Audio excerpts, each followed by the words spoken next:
नमस्कार। आज हम बात कर रहे हैं दिल्ली में हुई एक बहुत ही चौंकाने वाली घटना की। हम्म। सोमवार शाम को लाल किला मेट्रो स्टेशन के पास एक जबरदस्त धमाका हुआ।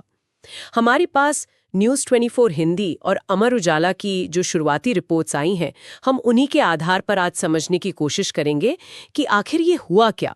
क्या ये कोई हादसा था या कुछ और इसके मायने क्या हैं, खासकर दिल्ली की सुरक्षा के लिहाज से। तो शुरू करते हैं। सोमवार शाम, वक्त था करीब 6:45 का। 6:52 ऐसा बताया जा रहा है रिपोर्ट्स में। और जगह थी Lal Qila metro station, gate number 1। बिल्कुल, जो कि आप जानती हैं हमेशा ही बहुत भीड़ वाला इलाका रहता है, ऐतिहासिक जगह है, लाल किला पास में है। हाँ बिल्कुल। और वहीं पर ट्रैफिक सिग्नल पर एक गाड़ी रुकी हुई थी, शायद I-20 बता रहे हैं। हाँ, शुरुआती रिपोर्ट्स में I-20 मॉडल का जिक्र है। वो लाल बत्ती पर रुकी या धीमी हुई और तभी उसमें धमाका हो गया। मतलब रोजमर्रा की ट्रैफिक लाइट पर, ये सोचना भी अजीब लगता है। हाँ बिल्कुल, और धमाका कोई छोटा मोटा नहीं था। वही मैं कहने वाली थी। रिपोर्ट्स बता रही हैं कि काफी शक्तिशाली था। बहुत, इतना कि आसपास जो दूसरी गाड़ियां खड़ी थीं उनमें भी आग लग गई। अंदाजा लगाना मुश्किल है कि वहां क्या मंजर रहा होगा। हाँ, काफी भयानक स्थिति रही होगी। और जो शुरुआती आंकड़े आ रहे हैं वो भी बहुत चिंताजनक है। कितने? रिपोर्ट्स में क्या आ रहा है? देखिए, शुरुआती खबरों में कहा जा रहा है कि करीब 8 से 10 लोगों की जान चली गई है और कई लोग घायल भी हुए हैं। 8 से 10, ये तो बहुत बड़ी संख्या है। हालांकि आप सही कह रहे हैं, ये शुरुआती आंकड़े हैं। हाँ बिल्कुल, इनमें बदलाव हो सकता है, लेकिन घटना की गंभीरता तो साफ पता चलती है। और इसके फौरन बाद दिल्ली एनसीआर में हाई अलर्ट कर दिया गया। हाँ, ये स्टैंडर्ड प्रोसीजर है। ऐसी किसी भी बड़ी घटना के बाद तुरंत सुरक्षा कड़ी कर दी जाती है। पूरे एनसीआर में हाई अलर्ट जारी हुआ। मतलब मेट्रो स्टेशंस, बाजार। हाँ, सभी अहम जगहों पर भीड़-भाड़ वाले इलाकों में सुरक्षा बढ़ा दी गई। एक तो ये कि अगर कोई और ऐसा प्लान हो तो उसे रोका जा सके, और दूसरा, जांच एजेंसियों को काम करने के लिए एक सुरक्षित माहौल मिले। अच्छा, ये तो हुई जो तत्काल एक्शन लिया गया। लेकिन जो सबसे बड़ा सवाल अब सबके मन में है कि ये धमाका आखिर हुआ कैसे। हाँ, यहीं पर मामला थोड़ा पेचीदा है। जैसा आपने कहा, ये शुरुआती रिपोर्ट्स हैं और इनमें अभी तक कोई पुख्ता कारण नहीं बताया गया है। मतलब दो मेन संभावनाएं दिख रही हैं। क्या? एक तो ये कि ये एक दुर्घटना हो, दूसरा ये जानबूझकर किया गया हमला हो। दुर्घटना मतलब कैसे? जैसे गाड़ी में कोई सिलेंडर वगैरह? हाँ, हो सकता है गाड़ी में सीएनजी या एलपीजी किट हो, उसमें कोई लीकेज हो, कोई खराबी आ गई हो, या फिर गाड़ी के अंदर ही कोई और ऐसी चीज हो जो जल सकती है या फट सकती है। कोई टेक्निकल फॉल्ट जैसे शॉर्ट सर्किट? वो भी एक संभावना है। शॉर्ट सर्किट से आग लगी और वो फ्यूल टैंक तक पहुंच गई। हालांकि धमाका जितना जोरदार बताया जा रहा है, उसे सिर्फ शॉर्ट सर्किट से समझाना थोड़ा मुश्किल लगता है कई बार। पर ये जांच का विषय है और दूसरी संभावना? कि ये जानबूझकर किया गया हमला था। हाँ, इसकी जांच के लिए क्या हो रहा है? रिपोर्ट्स में है कि फोरेंसिक टीम और एनआईए की टीमें भी पहुंच गई हैं मौके पर। बिल्कुल, और एनआईए का पहुंचना ये अपने आप में एक अहम संकेत है। एनआईए मतलब? नेशनल इन्वेस्टिगेशन एजेंसी, जो टेरर मामलों की जांच करती है। एग्जैक्टली। उनका जांच में शामिल होना ये दिखाता है कि अधिकारी इसे सिर्फ एक आम एक्सीडेंट मानकर नहीं चल रहे हैं। वो एक संभावित टेरर एंगल या किसी साजिश की संभावना को बहुत गंभीरता से देख रहे हैं। तो क्या ये मान लिया गया है कि ये टेरर अटैक है? नहीं, ऐसा कहना जल्दबाजी होगी। कई बार ऐसा होता है कि एनआईए को शुरू में ही शामिल कर लिया जाता है, ताकि अगर बाद में कोई ऐसा लिंक मिले तो जांच पहले से ही सही ट्रैक पर हो। ये एक एहतियाती कदम भी हो सकता है। समझ गई। तो ये फॉरेंसिक टीम वहां क्या कर रही होगी? मतलब वो कैसे पता लगाते हैं कि ये हमला था या हादसा? क्या देखते हैं वो? देखिए, फॉरेंसिक जांच का काम बहुत डिटेल्ड होता है। सबसे पहले तो वो कोशिश करते हैं कि धमाके का सेंटर पॉइंट, मतलब एपिसेंटर कहाँ था। अच्छा। फिर जो मलबा है, डेब्रीज, उसमें से सैंपल्स इकट्ठे करते हैं। धातु के टुकड़े, प्लास्टिक, कपड़ा, कांच, मिट्टी, सब कुछ। इन सैंपल्स को फिर लैब भेजा जाता है। वहां इनका केमिकल एनालिसिस होता है, ये देखने के लिए कि क्या किसी विस्फोटक का इस्तेमाल हुआ था, जैसे कि? आरडीएक्स या कुछ और। हाँ, जैसे आरडीएक्स, पीटीएन, अमोनियम नाइट्रेट या कोई और इम्प्रोवाइज्ड एक्सप्लोसिव डिवाइस, आईईडी। अगर इनका इस्तेमाल हुआ है तो उनके छोटे छोटे कण, मतलब रेजिड्यू, इन सैंपल्स में मिल सकते हैं। अच्छा, और इससे क्या पता चलता है? इससे विस्फोटक की किस्म पता चलती है और अंदाजा लगता है कि कितनी मात्रा में इस्तेमाल हुआ होगा। ये बहुत जरूरी जानकारी होती है। और क्या देखते हैं वो? वो धमाके के पैटर्न को भी स्टडी करते हैं, मतलब धमाका किस तरह से फैला। एक गैस सिलेंडर फटने का पैटर्न अलग होता है और एक आईईडी फटने का पैटर्न अलग। कैसे अलग? जैसे आईईडी में अक्सर नुकसान बढ़ाने के लिए छर्रे डाले जाते हैं, कीलें, बॉल बेरिंग, ऐसी चीजें। अगर मलबे में या घायलों के शरीर पर ऐसे बाहरी पार्टिकल मिलते हैं तो ये हमले की तरफ एक बड़ा इशारा होता है। ओह, गाड़ी की हालत, धमाके से मेटल कैसे मुड़ा है, कैसे बिखरा है, ये सब चीजें फोरेंसिक एक्सपर्ट्स को कहानी बताती हैं। ये तो वाकई काफी जटिल काम लगता है, और इसमें वक्त तो लगता होगा। हाँ बिल्कुल, वक्त लगता है। सबूत जुटाना, लैब में भेजना, एनालिसिस करना, फिर रिपोर्ट तैयार करना, एक पूरा प्रोसेस है।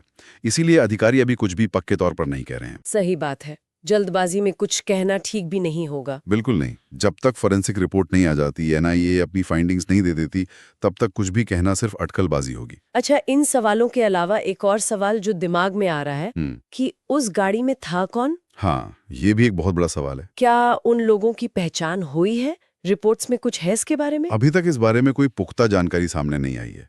जांच का ये एक बेहद अहम हिस्सा है। कैसे पता लगाते हैं ये? गाड़ी के नंबर से। हाँ, सबसे पहले गाड़ी के रजिस्ट्रेशन नंबर से उसके मालिक का पता लगाया जाता है।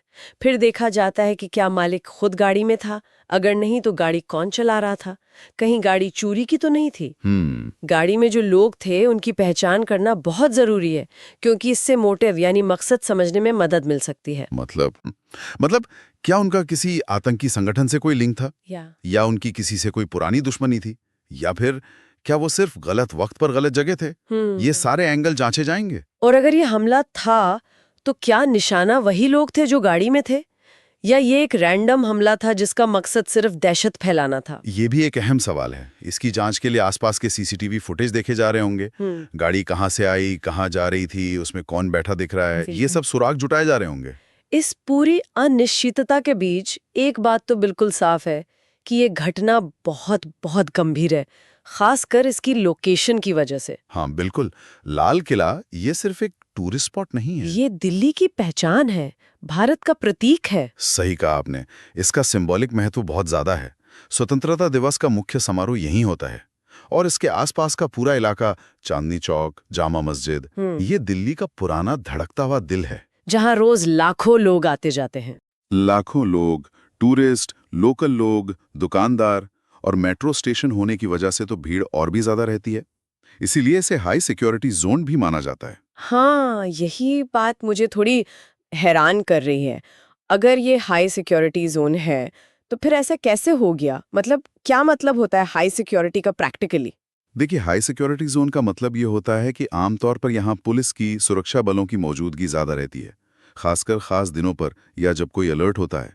पेट्रोलिंग होती होगी? हाँ, रेगुलर गश्त होती है, कई जगह बैरिकेड्स भी होते हैं, और निगरानी के लिए सीसीटीवी कैमरे लगे होते हैं।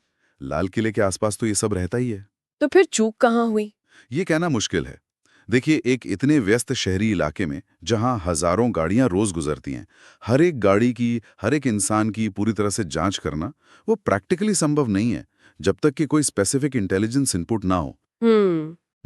तो ऐसी घटनाएं कहीं ना कहीं हमारी सुरक्षा व्यवस्था की सीमाओं को भी दिखाती हैं। क्या निगरानी काफी थी? क्या इंटेलिजेंस गैदरिंग में कोई कमी थी? या ये एक ऐसी घटना थी जिसे रोकना मौजूदा सिस्टम के तहत बहुत मुश्किल था? ये सवाल तो अब उठेंगे ही। हाँ, और ये सब जांच का हिस्सा होंगे। हो सकता है इसके बाद कुछ प्रोटोकॉल बदले जाएं, जैसे ऐसे सेंसिटिव इलाकों में रैंडम चेकिंग को और बढ़ाया जाए, या इंटेलिजेंस नेटवर्क को और मजबूत किया जाए। तो मतलब कहीं भी पूरी तरह से सेफ नहीं है हम, ये सोचकर तो डर लगता है। देखिए, 100% रिस्क फ्री होना तो शायद किसी भी बड़े शहर में मुमकिन नहीं है। शहरी जीवन की अपनी चुनौतियां हैं, भीड़ है, लगातार मूवमेंट है, गुमनामी का फायदा उठाया जा सकता है। ये सब सुरक्षा एजेंसियों के लिए चैलेंज है। लेकिन इसका मतलब ये नहीं कि हम डर कर बैठ जाएं। सुरक्षा एजेंसी अपना काम कर रही हैं, वो लगातार खतरों का आकलन करती हैं, उनसे निपटने के तरीके इजाद करती हैं। टेक्नोलॉजी का इस्तेमाल बढ़ रहा है, बेहतर कैमरे, फेशियल रिकग्निशन, डेटा एनालिसिस। हाँ, लेकिन साथ ही हम सब की मतलब नागरिकों की सतर्कता भी बहुत जरूरी है। अपने आसपास अगर कुछ असामान्य दिखे तो पुलिस को बताना, ये सब मिलकर ही सुरक्षा को बेहतर बनाता है। हाँ, ये नागरिक भागीदारी वाली बात आपने सही कही। अच्छा, इस घटना का आम लोगों पर क्या असर पड़ा होगा? मतलब हाई अलर्ट तो है ही। असर तो पड़ता है। एक तो मनोवैज्ञानिक असर होता है, लोगों में डर बैठ जाता है, एक असुरक्षा की भावना आ जाती है। खासकर उन रास्तों पर, उन इलाकों में जहां वो रोज जाते हैं। हाँ, फिर ट्रैफिक पर असर पड़ता है, जांच के लिए एरिया को कॉर्डन ऑफ करना पड़ता है। आसपास के जो दुकानदार हैं जिनका रोजगार उसी इलाके से जुड़ा है, उन्हें परेशानी होती है। लोग शायद कुछ समय के लिए पब्लिक ट्रांसपोर्ट यूज करने से या भीड़ वाली जगहों पर जाने से बचें। हाँ, एक डर सा माहौल बन जाता है। बिल्कुल। ये घटना फिर से याद दिलाती है कि हमारे शहर कितने नाजुक हो सकते हैं और शांति कितनी आसानी से भंग हो सकती है। तो अगर हम अब तक की सारी जानकारी को समेटें तो क्या तस्वीर बन रही है? देखिए, जो पता है वो ये है, सोमवार शाम Lal Qila metro station gate number 1 के पास एक गाड़ी में धमाका, जिसमें शुरुआती रिपोर्ट्स के मुताबिक 8-10 लोगों की मौत हुई है, कई घायल हैं। आसपास की गाड़ियों में भी आग लगी। दिल्ली एनसीआर में हाई अलर्ट जारी किया गया। और फोरेंसिक टीम और एनआईए जांच कर रही हैं। लेकिन धमाके का कारण क्या था, हादसा या हमला, ये अभी साफ नहीं है। गाड़ी में कौन लोग थे, उनकी पहचान और घटना का मकसद, ये सब भी अभी पता लगना बाकी है। बिल्कुल। ये घटना इसलिए भी खास तौर पर चिंता बढ़ाती है क्योंकि ये दिल्ली के एक बहुत ही अहम और जिसे सुरक्षित माना जाता है वैसे इलाके में हुई है। हाँ, इसने सुरक्षा व्यवस्था पर सवाल तो खड़े किए ही हैं। और शहर में एक अनिश्चितता और डर का माहौल भी है। हाँ, स्थिति अभी बिल्कुल साफ नहीं है। सबसे जरूरी यही है कि हम सब जांच पूरी होने का इंतजार करें और जो आधिकारिक जानकारी आए उसी पर भरोसा करें। हाँ, अटकलों से बचना चाहिए। बिल्कुल। शुरुआती रिपोर्टें हमें घटना की गंभीरता बता रही हैं, लेकिन पूरी सच्चाई सामने आने में अभी वक्त लगेगा।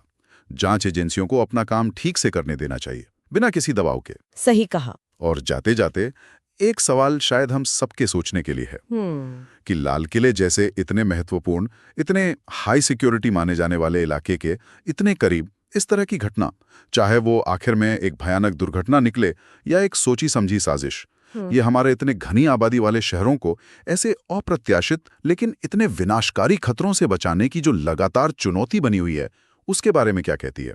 ये वाकई एक बड़ा सवाल है। ये सिर्फ इस एक घटना की जांच की बात नहीं है, ये शायद हमारी पूरी शहरी सुरक्षा की जो समझ है, जो तैयारियां हैं, उन पर एक बार फिर से सोचने का मौका है।